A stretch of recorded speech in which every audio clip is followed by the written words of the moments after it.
We are in the three-digit billion Okay. dollars area. It is a huge, huge business and becoming bigger and bigger. It started with the car brands, it started with the fashion brands, with hospitality brands. I mean, all the hotel brands, they still are the strongest brands when it comes to branded real estate projects. When I look at the two Mercedes Benz Places, where I've been in a lucky position to create them both, the Mercedes Benz Places Bugatti in Dubai and the Mercedes Benz Places in Miami. These are huge projects, and these are one-of-a-kind projects, and that's why they get also the international attention.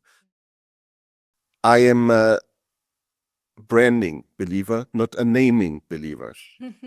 Naming is when the building exists and you put just a name on it. When we speak about real estate branding, it's the most important that the DNA from the brand is really also transferred to the project, that the buyer feels, smells, and really feels the brand's DNA in the project.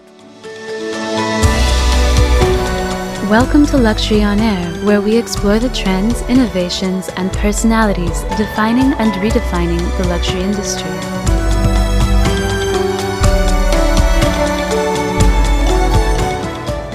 What if your next home wasn't just real estate, but the ultimate expression of brand loyalty? Part of a $66 billion global market, luxury brands like Bulgari, Porsche, and Armani are transforming real estate into immersive brand experiences. At the forefront of this transformation is Florian Haffa, founder of Brands Lab International.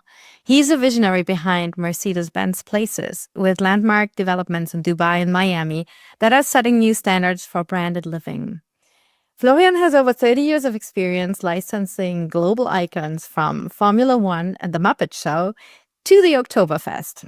He's the man who knows how to build brand equity into the places we call home.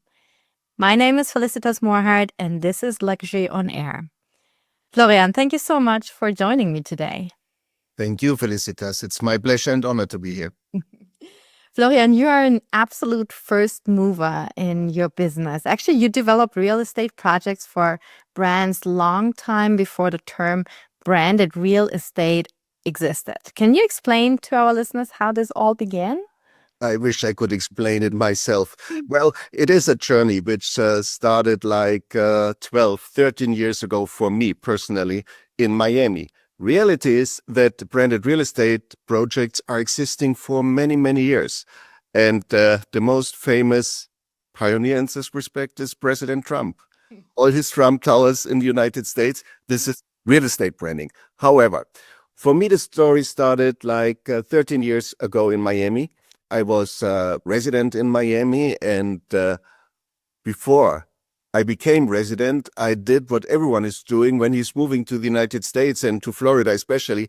I did my realtor license because with my background of selling licenses from, as you mentioned before, the Oktoberfest, Formula One, or Muppets, Kermit Miss Piggy, it is and was my intuition, my idea that when you can sell properties, also real estate projects, you can sell it because you're standing behind the product, because you're standing behind the project and the idea. And this is what I was trying to do with my realtor license in Florida. Until today, by the way, I'm a licensed realtor in Florida. Quite interesting. However, I had the luck that I had a meeting in Miami with two of the most prominent real estate developers in Miami and before New York, Gil and Michael Desser. They also did some Trump towers, by the way, as a license. And when I met them, they have just announced that they're going to build the Porsche Design Tower. And I had a meeting with them, and they told me about the Porsche Design Tower, that it took them 8 years to get it to the launch and to get the groundbreaking and to make everything happen. And that they have already a new project in the pipeline. And this project is with Lalique. And when they mentioned Lalique, I immediately thought about crystals. And I asked them, if you're doing something with a crystal brand, why don't you do it with the biggest brand in the world, with Swarovski? And their answer was quite straightforward. We would, but we don't know them. And this is how my story started in the branded real estate world. I am in a lucky position that I call Markus Lange Swarovski, a personal friend of mine. And from the meeting on the way back home, from the meeting with the Dessers on the way back home, I called him from the car and asked him whether he could imagine to have a Swarovski tower in Miami. And his answer was quite, well, let's say casual. Sure, Flo, I can imagine. Well, I said, but Marcus, it's different. Here you can decide who is the developer, who is the designer, who will do the architecture. Basically, you have approval rights on all these things. And when he heard this, he said, okay, sounds interesting. But it goes further, Marcus. For once, you're not asked to pay for it to have your name on a building. And now he was totally awake, and he said, yeah, now we are talking. I said, no. Wait, this will be structured like a licensing deal. You will get royalties for the use of your name from the developer. Now we are talking. This is how the story began, because shortly after this phone call, I made a trip to Wattens, to the headquarters from Swarovski, and met with Marcus and the team. And after a few weeks, I had representation from Swarovski for real estate branded real estate projects in the Americas. Well, this is how the story really began. Wow, well, that's a true story to tell. How is it now? Like, since the Swarovski story, what other projects have completed the pipeline so far? Well, I mean, it was just the beginning, and just to remember, it's 12 years ago. Branded real estate was not known at all in Europe, and I mean it. A lot of brands, they did not even have the trademark classes for real estate, hospitality registered.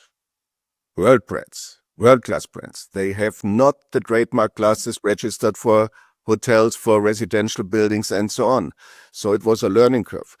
I was in the lucky position that I met in the early times, like 9-10 years ago, again with Mercedes Benz. And I always believed that Mercedes Benz is, well, this is the seal for quality coming from Germany. And I contacted Mercedes Benz and said, hi, here I am. I would like to do real estate branding for you with Mercedes Benz. And they really said, what are you talking about? Real estate branding? And then the story began, because it was the question by the time, who will be responsible within the company for the exploitation of the brand Mercedes in branded real estate, in the branded real estate world. Is it licensing? Is it a real estate division? Is it marketing? Is it sales?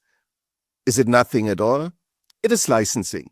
So this has been decided, and it took a while. The trademark classes have been registered, and also competition, because Mercedes can't appoint a company directly without asking others to also make a proposal for this new business. So I have been appointed with my company BrandSlab International to represent Mercedes-Benz in the field of branded real estate projects. That's so cool. And you have even reshaped probably the internal processes. Right now, they know what they're talking about when they do real estate branding. Is that something that you see in many other companies too, that they actually don't know where to situate it, or at least they didn't know how to situate it? They didn't know, and it was a learning process, because the most prominent city by that time for branded real estate projects was Miami. But also there, by that time, there were just a few, I would say a handful. The first one, really besides Trump, was the Porsche Design Tower. And from then it really started. It started with the car brands, it started with the fashion brands, with hospitality brands. I mean, all the hotel brands, they still are the strongest brands when it comes to branded real estate projects, because of the services they can also offer to their branded projects. So Miami was really the beginning, and therefore Europe and the brands in Europe, they did not know about branded real estate. Now, Dubai followed after Miami, and then it started. And in the last 10 years, I would say 10 years ago, there were maybe 20, 30 branded projects around the world. Today, we have about 700 completed, about another 750 in the pipeline. 750 in the pipeline. I mean, in construction, sorry. In construction. And the forecast is another 600, which will be launched until 2030. So it shows how this business developed. Today, I am even realizing that every brand thinks we are good for real estate, for branded real estate projects. I do not agree with this, but there's definitely a huge market for a lot of good brands. Yeah, we're going to talk about this a little bit more in detail. But before we go there, I would still like to hear a little bit more about what scope of project are we talking about? Like, what is the value that you are handling here? Tja, if I would know what is publicly known, I could give you all the numbers, but we are talking about big numbers. When I look at, and there is no, first of all, to the overall market from the completed projects, it is very hard to estimate and to have the real feeling, but we are in the three-digit billion dollars area. It is a huge business and becoming bigger and bigger. When I look at the two Mercedes Benz Places, where I've been in a lucky position to curate them both, the Mercedes Benz Places Bugatti in Dubai and the Mercedes Benz Places in Miami. These are huge projects, and these are one-of-a-kind projects, and that's why they get also the international attention. In Miami, we are talking about, it's a kind of mixed-use project with residential units, with commercial areas, with food and beverage outlets, of course, some commercial space, and even a hotel. And still around 800 units, residential units to be sold. In Dubai, it's a different concept. We are talking about 150 units, Mercedes Benz Places, in the Mercedes Benz Places from Bugatti. So these are big projects. And probably you can only handle one, maximum two at the same time, right? If that is so big and complex. It really depends. I mean, the most critical phase, or the most important phase, not critical, the most important phase is really to find the right project, the right developer with the right location, and that the developer is ready to do something. It is not like the brands can go and say, here, developer XYZ, I want to do with you the luxury branded tower. No, because he would first have to look for the right land, the right location. We never know whether it would be this the right stuff. So it's the other way around. We have to find, and that's our job, we have to find the developer with the location he owns already and the project in the pipeline, so that we can start negotiating with them also on how the design can be cooperated or can be linked to the brand. And that's a very important point about branding also. I did not mention this before. I am a branding believer, not a naming believer. Naming is when you go to the building exists and you put just a name on it. That's real estate branding. Call it naming, if at all. When we speak about real estate branding, it's the most important that the DNA from the brand is really also transferred to the project, that the buyer feels, smells, and really feels the brand's DNA in the project. So that is actually you who's taking care together with the brand to make the brand come alive in the building and to being transmitted through any touch point that you might have in that building. I'm part of it. But when you look at these companies, when you look at Mercedes-Benz, they have huge design teams.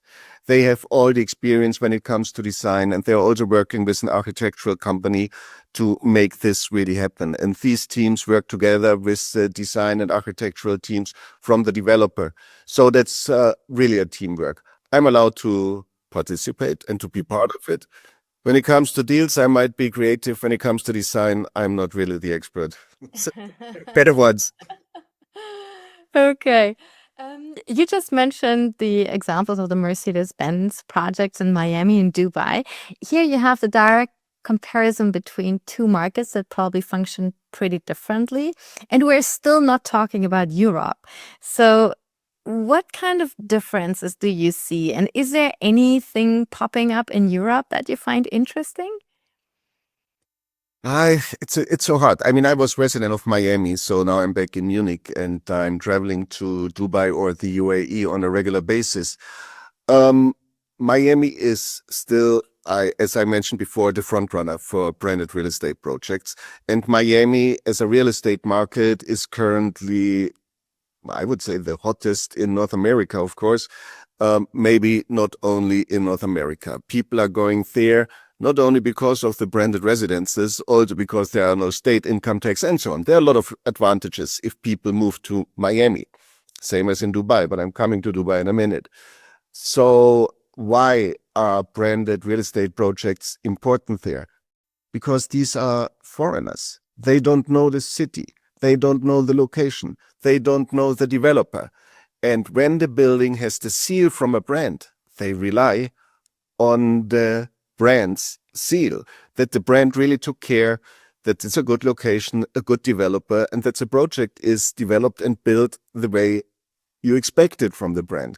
That's why real estate branding is so important, especially for international buyers.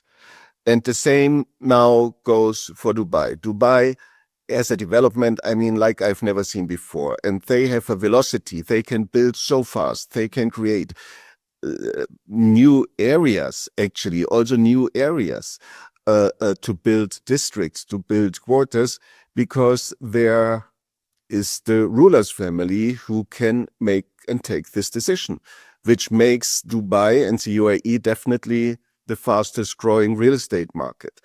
To compare these both markets, yeah, I mean, when it comes to branded real estate projects, the buyers are international.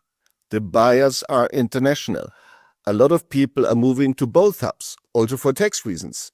That's also, I mean, Miami is not zero tax, but it's much better than in many other places. And in Dubai, but I'm not a tax expert, but basically you don't pay their taxes on your personal income. That's the reason why so many people go there. The advantage from Dubai for us Europeans compared to Miami, basically no time difference, the 2 hours, and the flight time from 5.5 or 6 hours compared to the 11 hours to Miami and 6 hours or 7 hours time difference. So there are advantages why people are going on choosing also Dubai compared to Miami. And Europe, this was also part of your question. Europe is coming. Europe is coming now. Slowly, very slowly, but surely. I mean, the best example is for us here in Germany. We always watch. We watch and we wait. How are things developing? And when they see that they really work good, then they jump on the train. And this goes also for other countries in Europe. And once they jump on the train, then we will experience exactly what we experienced in the metropoles of branded real estate projects like Dubai and Miami. Then everyone wants to have a branded project. Different sizes, different volumes, but my prediction is when it comes, it will be a big, huge rollout. Let the others make the mistakes first, right? And then we jump on the train. Do we only talk about skyscrapers? I mean, probably everyone has in their mind now those big towers in Dubai and in Miami, but are there also other branded formats? Yeah, definitely. We have basically we have all kinds of formats existing in real estate. We have the resource, where you have gated or also gated communities, resource/gated communities. We have single villas. I mean, when I look at Marbella, another project we have been involved in, but there are now under construction 8 Karl Lagerfeld villas, just 8. So there are also smaller, let's call it smaller volumes, but also with very high standards and, of course, exclusivity. So no, my answer is there are no limits. Golf resorts. I mean, there are some brands very interested in going into the golf resorts, coming from the golf industry. Very interesting also the beach resorts. Let's not forget about this. We are talking about Mexico. We are talking about Brazil. Countries where I know that a few projects are in the pipeline and coming very soon. And maybe one of the most prominent and most successful branded real estate projects is also the Bulgari Resort in Dubai, which is a combination of villas, of apartments, condos, units, and of course the hotel with a marina. So no limits when it comes to branding real estate projects. Yeah, and you see really a lot popping up in many different levels. I mean, it probably starts with these beaches, like the Christian Dior beach that has been promoted quite a lot throughout the past years. We know luxury hotel suites. Now it's whole hotels, or it's all residences, or villas. So there must be a reason why luxury brands do this and why they differentiate among these different projects. So why would you say is it a good thing for a brand to do this? Two reasons. Brand extension. Brand extension is definitely a very important factor, and also a commercial reason, because the brands have the opportunity to create a new income stream through the royalties, through the signing fees and licensing fees paid by the developer to the brands. So these are enough reasons. And then, as you said, there are brands with different appeal. I mean, I don't know whether each and every brand would go with a beach resort. Yeah. Okay. I mean, a golf accessory or golf brand. Well, it's good for golf residences, for a golf resort, maybe for a golf course, but definitely not for a commercial tower in New York. So the brand which goes for a commercial tower in New York not necessarily is good for a beach resort because the expectations are different. So it really depends always on the brand what can be achieved. But yes, it makes sense for the brands to, if they're not into this market right now, to explore it or to watch it very carefully. Well, I can imagine that many brands now listening to you think, this is a great idea. Can any brand do branded real estate, or what does it need to be a successful brand in developing real estate projects? Yeah, the answer is not always so easy. I always said it has to be a lifestyle brand. This was my credo in the beginning, because with the lifestyle brands, it's easier to make a DNA transfer into the project because there is already something which the people really like. I don't want to exclude any brand because there are also new formats coming, which maybe we don't know yet. But generally speaking, it depends on the brand. It's also where the brand is, where the brand is established as a brand. I mean, not every brand which is huge in Europe is huge in China. Not every brand which is huge in Miami is workable in Dubai. I mean, there are also cultural things which we always have to be aware of, and which we have to take, we have to take care of this. We cannot ignore also the cultural aspects from the different territories. It's also very important. Oh, wow. That is a super interesting aspect because, it can actually be offensive even for people in the city to see some sort of cultural appropriation by having a foreign brand, for example, to sit there and overshine the rest of the city. How do you make sure that it's not offending anybody? The developer let you know. Very simple. The developer let you know because you have to work together with the local developers because they know the market. And you have to explore this market together. And of course, it's also our job to do the market research. Which brands go in a certain territory? I mean, which brands are available in a certain territory? That's also, again, something we have to focus on. Not each and every brand is a global brand, but still, in some local territories, extremely strong. So, and this is also very interesting to find the local brands for local projects. Now I ask you just a yes or no question. Did you ever have to say no to a brand who wanted to do a real estate project? Yes. Okay, I don't ask which ones. Okay. I would like to dig a little bit deeper now into who are the customers of these projects. So You said it's mostly international people, but can you share a little bit more about the profile of these people? What do they want to get out of it? I mean, what does it need for a customer to want to live in a branded real estate, apart from the fact that it's some sort of a quality signal that somebody has done the due diligence? Well, the quality signal, the quality seal is definitely one of the main aspects. That's the reason. That's the main reason why people go into branded real estate projects. It's an emotional thing also. I mean, when you're a Mercedes Benz fan or Maybach fan, you may say, okay, wow, now I have the opportunity to live my dream and to be also in a Mercedes Benz Places building.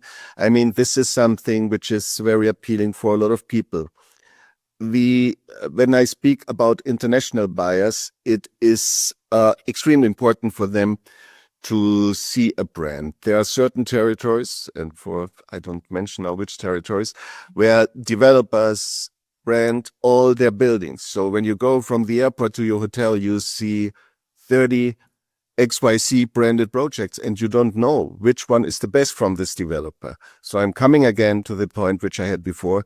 Once you have the seal from a brand, the stamp from a brand that this is branded, you guess, and you're right most likely, that here all the ingredients fit, the location, the developer, the standard of the project, and all the services and amenities you expect from such a thing.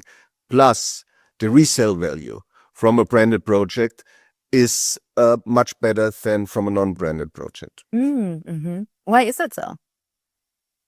That's again a brand loyalty. And people believe that, and it's a fact, it's proven, that the value is much more stable than from a non-branded projects. Because every real estate market goes in cycles. So with all the territories I've been working in, there are cycles, although it's always developing further, but there are cycles. And in the downfall, when the market is going down, the branded real estate projects really keep their value.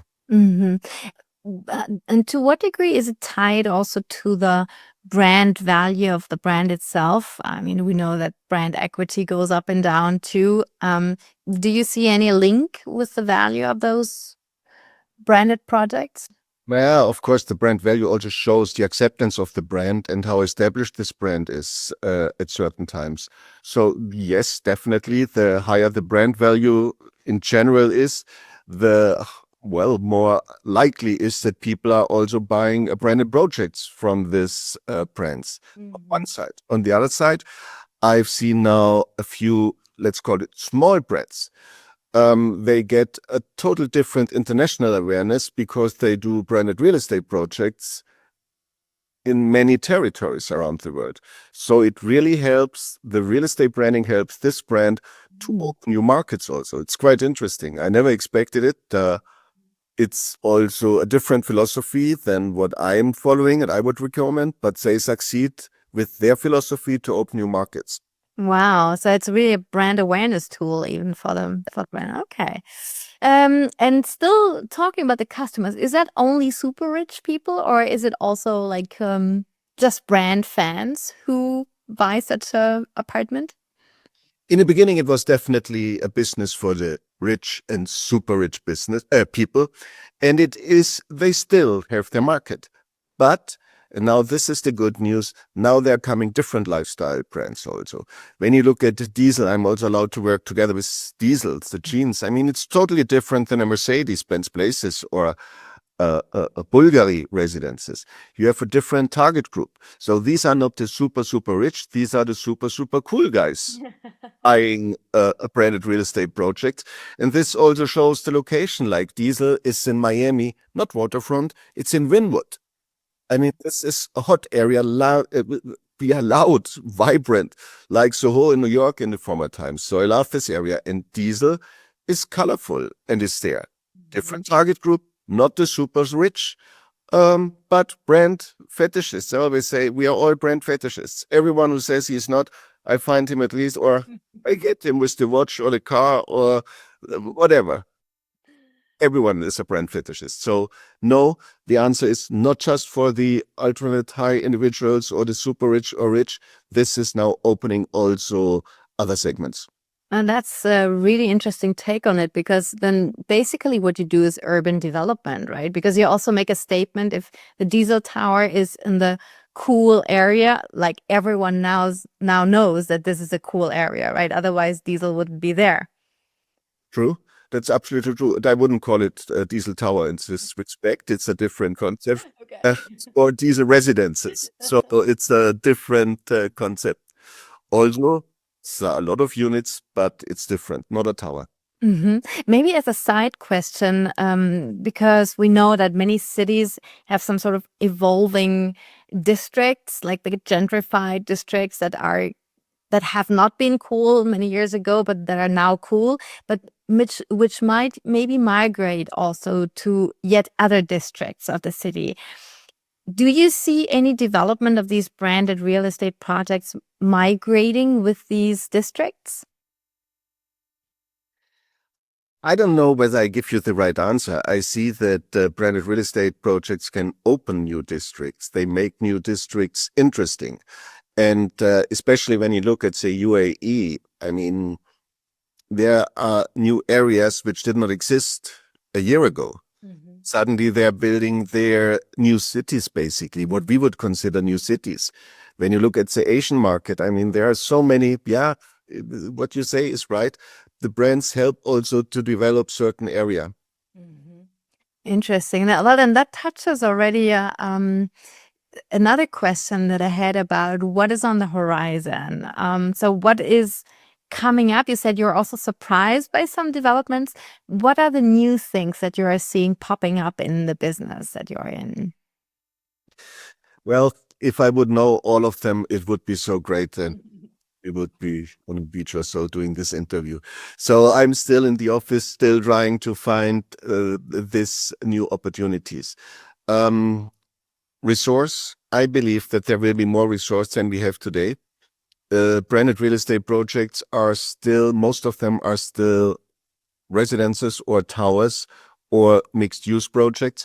I see the markets opening for resorts as we know them in the United States, like gated communities. In Europe, we know them only as golf resorts at this stage. I believe that the market for elderly living is a very interesting market, which is not really yet covered. Students, although they are more linked to brands than I have been when I've been in this age or studying. There are still a few markets and even a few target groups which are not yet on the radar from all the brands. All right. And what about things like, greener cities, alternative construction? Are these things that you're dealing with and that brands do care about to send some sort of a signal in that direction? Or is that second or third priority? No, and thank you for reminding me of this. It is mandatory. Sustainability, the green aspect. I mean, it's not about greenwashing. It is really that the brands take care that the environment is kind of protected, that the sustainability aspect is always considered, how these buildings and projects are powered, everything. We are taking care of this, and it is also a conditio sine qua non from the brands that these things are taken care of.